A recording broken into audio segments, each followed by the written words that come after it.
We have already studied the chapter animal classification, which is chapter number 6 of Science 2. What we will try do now is look at some of the questions that are there within the chapter.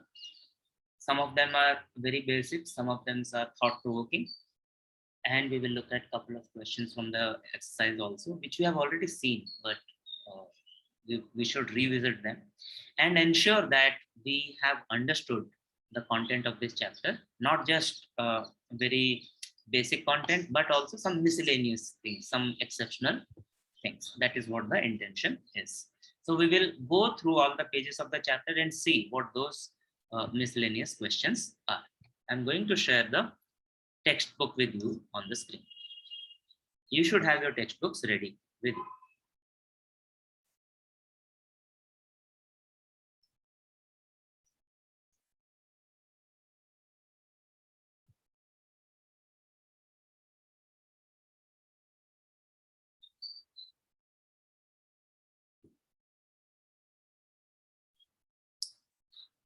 The textbook should be visible to all of you now. Thank you for the confirmation. So the chapter starts with a question, of course, because this is how we study. We first understand what we have already studied, and then we build on that. So most of the times our chapters start with a can you recall question. And in this chapter, the question is what criteria are used for classification of organisms? And you already had these answers when we studied this chapter for the first time, and you told me that and organisms are classified based on how they derive their nutrition, that is autotrophs or heterotrophs. We classify the organisms based on number of cells that they have, whether they are unicellular or multicellular. You also said we classify the organisms based on the type of cells that they have, that is, are they eukaryotes or prokaryotes? These are some of the things that we had studied earlier and we revised this year. That's the basic information. And of course, now this question can be answered in a much better way, right? Which criteria are used for classification of organisms? Now that you have studied classification of plants in class 9 and classification of animals this year, you can give a much more detailed and specific answers for plants and animals. That is the chapter content. Another that is there on the same page under can you recall is how the plants are classified. So you gave me the correct answer that it depends on whether plants have specific organs or not, whether plants have seeds or not, fruits or not, whether they have xylem and phloem, that is whether they have conducting tissue for transport of water and nutrients. This question was asked to impress upon us that classification is not random. There are some specific criteria that are used to classify organisms so that classification is useful for us. If we classify it in too much detail, then it will be too difficult to keep track of. If we classify them with too less of details, then we will not have enough information. So we need to strike a balance. Then on the second page of the chapter, which is page number 62, at the top of the page, a very textbook definition of what animal classification is given. Formation of groups and subgroups of animals depending upon similarities and differences among animals is called animal classification. And I told you that this definition is a general definition for classification of anything. So if we say formation of groups and subgroups of plants depending upon similarities and differences among plants is called plant classification. Is correct. If we say formation of groups and subgroups of elements depending upon similarities and differences among elements is called classification of elements. That is all. So essentially classification is grouping based on similarities and dissimilarities. When we do that for animals, it is called classification.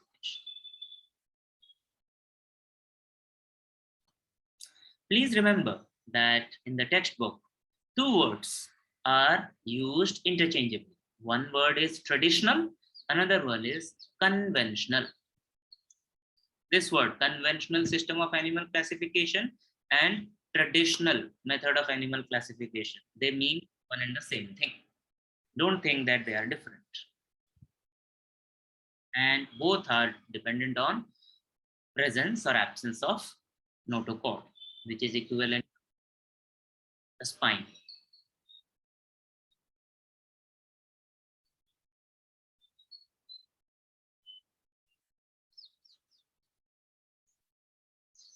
Then we studied about the criteria, that is the 5 criteria by Robert Whittaker in the 5 kingdoms. 5 criteria, 5 kingdoms, just a coincidence, nothing else. He did not try to have only 5 criteria. There are actually more than 5 criteria. We studied the main 5. How the body, what is the organization, grade of organization in the body, symmetry of the body, number of germ layers, presence, absence, and nature of the body cavity, and segmentation.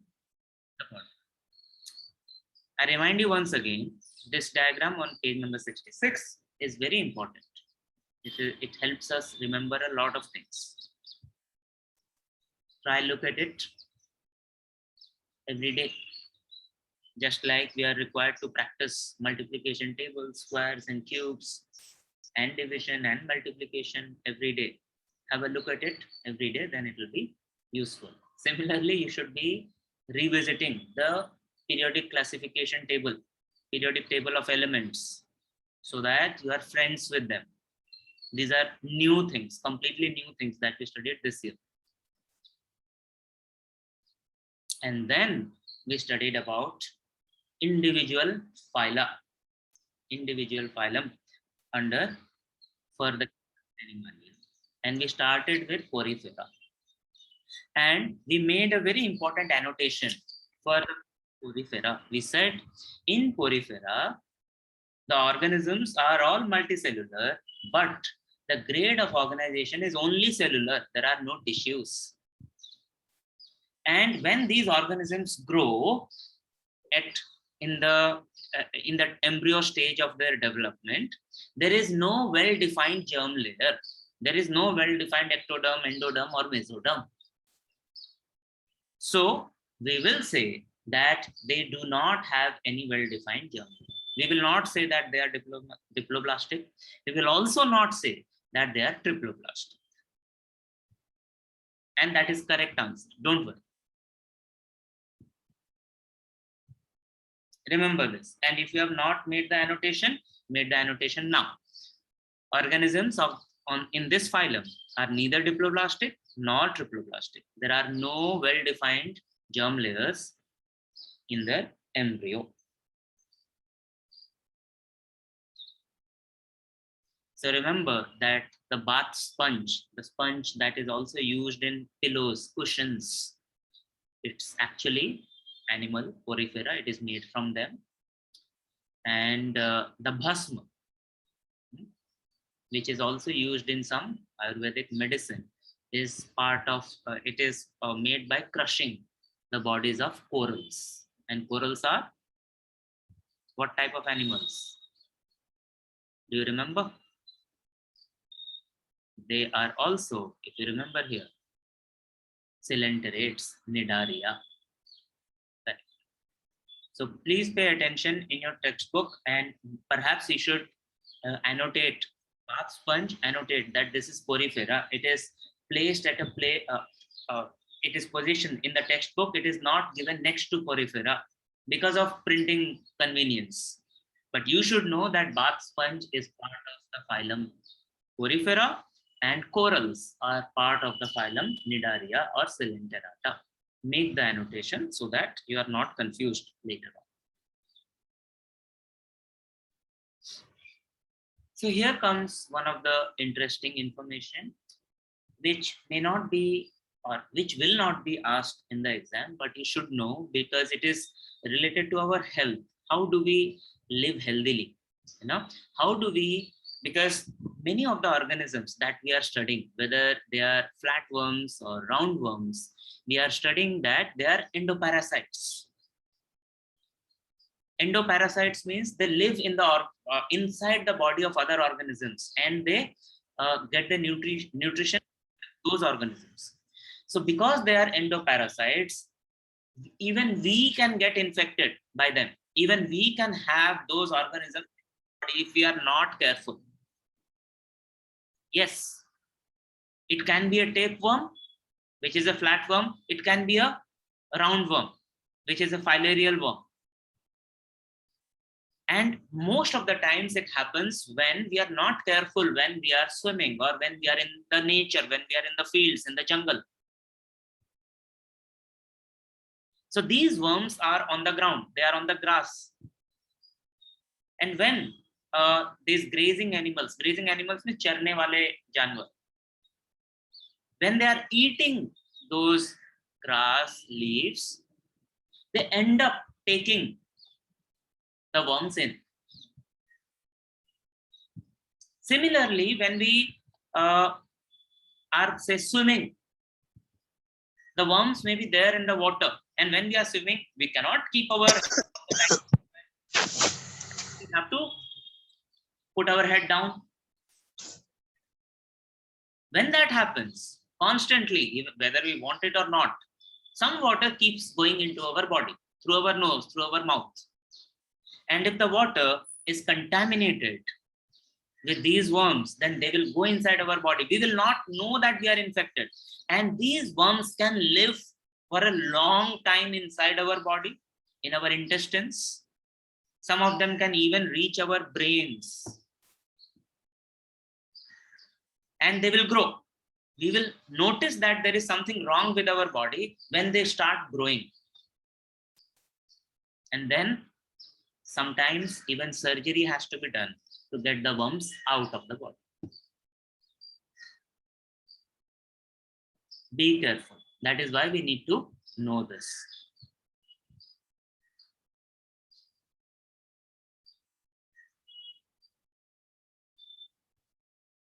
Then came this question about why earthworm is called a friend of farmers. Friend of farmers. And we discussed briefly that earthworms live under and they're constantly moving, and because of their movements they're turning the soil, they're loosening the soil. When they loosen the soil, there is more space for the air. When there is more space for the air, there is more space for oxygen. When there is more space for oxygen, the plants will grow better. Also, the earthworms decompose the organic material. They decompose the dead organic material, the dead plants, dead animals.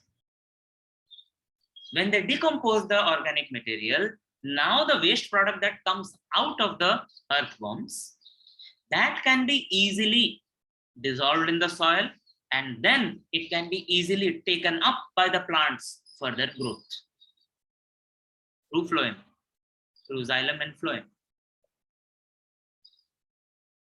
This is why earthworms are called friends of the farmers. And there is a question about the leech. Leech is a very nasty and खून चूस लेता हमारा. But the same property used in the Ayurvedic medicine to suck out bad fluids. It's instead of using a equipment, a machine to suck out something bad from our body, bad fluid from our body, leeches are used with natural devices to suck bad fluids from our bodies. So once again, we should be careful about how we are behaving when we are out in the jungle, swimming, to stay safe from worms getting inside our bodies. Also, earthworms and leeches, they are useful for human beings. Another interesting set of questions are on page number 70. And once again, beta, for this year, most of the questions which are there in let us think, can you recall, find out, those questions will not be asked in the exam. But honestly speaking, if we don't know these things, then our studies are not complete. We should know more and more, even if these things are not asked in the exam. So one of the three interesting questions on this page is, what types of benefit and harm occur to human from animals of phylum Arthropoda? Remember, the main group of animals which are part of the phylum Arthropoda are insects. Insecta. That group is called Insecta. And I also reminded you that on the previous page, there was an example of spider. Spider is part of Arthropoda, but it is not an insect. It is an arachnid. Anyway, so what is happening is, this is the main advantage and this is the main harm. The main benefit of insects is they are responsible for pollination. They help in pollination. Pollination means it's a process which is required for sexual reproduction in plants.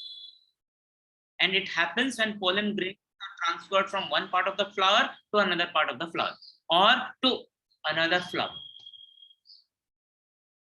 The flower will convert into a fruit with seeds only after pollination is complete. You must have heard about butterflies and bees. They go to the flower to suck the nectar, but while they are doing it, the pollen grains get attached to their bodies. And these insects keep flying from one flower to another. So sometimes the pollen grains get attached to their bodies, and at some other places, the pollen grains fall off from their body. So this way, they are able to do pollination without even knowing. Without pollination, we will not have such a good growth of plant life on the planet. We will not have a variety of plant life on planet. So this is the benefit, pollination. The harm is the food that we eat and the food that they eat. And here question number 1 is related to question number 3, where it says, why has it been said that only insects directly compete with humans for food? हमारा खाना और उनका खाना almost same होता है. गांव में आपको पता होगा, खेतों में कभी कभी कीड़े लग जाते हैं. What do the कीड़े do? Insects do. They eat the plants. Not only they eat the plants, sometimes they even eat the grains. So on one hand, they help in pollination. On the other hand, they can even destroy the crops and grains. One important benefit and one important harm with respect to insects. Now this question, which are the animals from phylum Arthropoda whose have shortest and longest lifespans? Means किन की उम्र सबसे कम होती है और किन की उम्र सबसे लंबी होती है. Do a search now. Do a search on Google now. Ask 2 questions. 1, Arthropoda with shortest lifespan, Arthropoda with longest lifespan. Do the search and tell me what answer you are getting.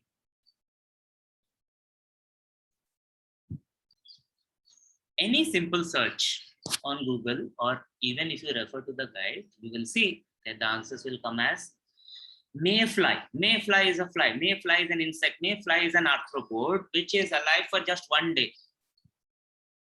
It's like the बारिश का कीड़ा.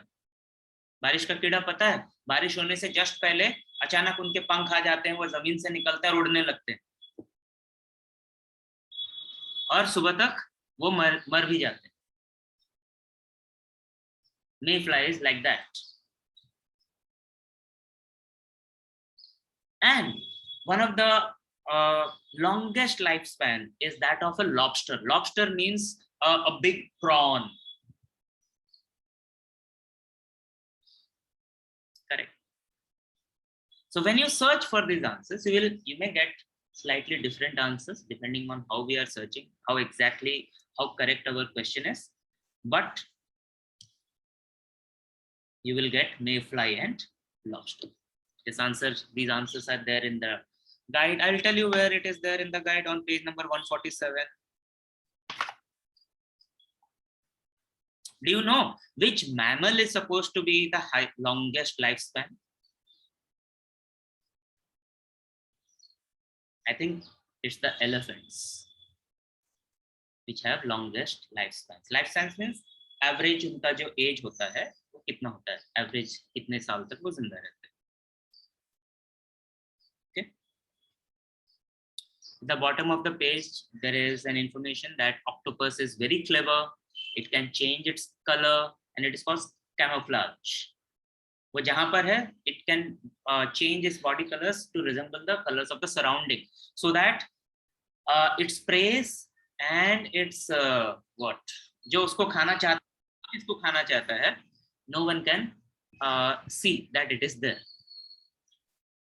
Also, it can do 3 types of motion. It can swim, it can creep, and it can also walk on its legs, on its tentacles.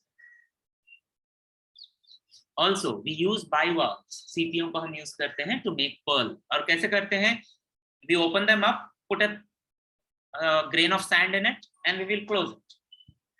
And it will secrete a liquid around it, which will grow, which will solidify into what we call as pearl. तो फिर जब वो बड़ा हो जाता है, तब हम उसको खोलते हैं और उससे वो pearl निकाल देते हैं. And in this process, the bivalve dies. We will study about it in a little bit more detail, I think, when we study biotechnology, or we already studied about it in class 9. Don't forget that when we talk about starfish, one of the very unique properties it has is regeneration. अगर उसका body part टूट जाता है, then it can regrow that part, regenerate that broken part. Again, also remember that this phylum Hemipodata and this example of Balanoglossus is considered to be the connecting link between the non-chordates and chordates, because this is the first organism, this is the first animal which has a notochord, but it is there only in the part of a body, in proboscis only. Only after this, we have organisms with fully grown notochord.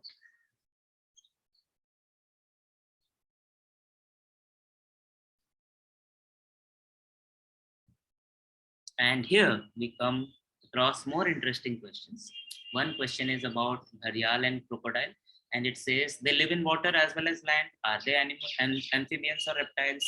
Remember, the most important difference between amphibians and reptiles is amphibians can respire, they can breathe both in water and air. In air, when they in water, when they breathe, they will use their gills, or they will they will use their gills, or they will use their skin to respire. But when they are breathing outside the water on the land, they will use their lungs. Whereas the reptiles, they do not have gills. They cannot respire through their skins. They can only respire through their lungs. Gharial and crocodile, they have to come out of water for breathing only. They cannot breathe inside the water. They do not have gills. They cannot breathe through their skins. इसीलिए उनको बार-बार ऊपर आना पड़ता है. इसीलिए उनको बार-बार बाहर भी निकलना पड़ता है. Similar is the case of tortoise. Then there is a question about that in the exercise. Is it a reptile or an amphibian? That is also a reptile. It only has lungs. It can breathe only through its lungs. It cannot breathe under the water. Lastly, whales and walruses, they live in water. We will think that they are fishes, but they are not. They are mammals. They have mammary glands. That is why they are included in the class Mammalia. Now, These were some of the interesting questions that I wanted to take you through once again. Do not forget this also. Question number 6, part E, body temperature of reptiles is not constant. The simple answer is they are cold-blooded animals. They cannot regulate their body temperature. So if the surrounding is hot, they will get hot. If the surrounding is cold, they will also get cold.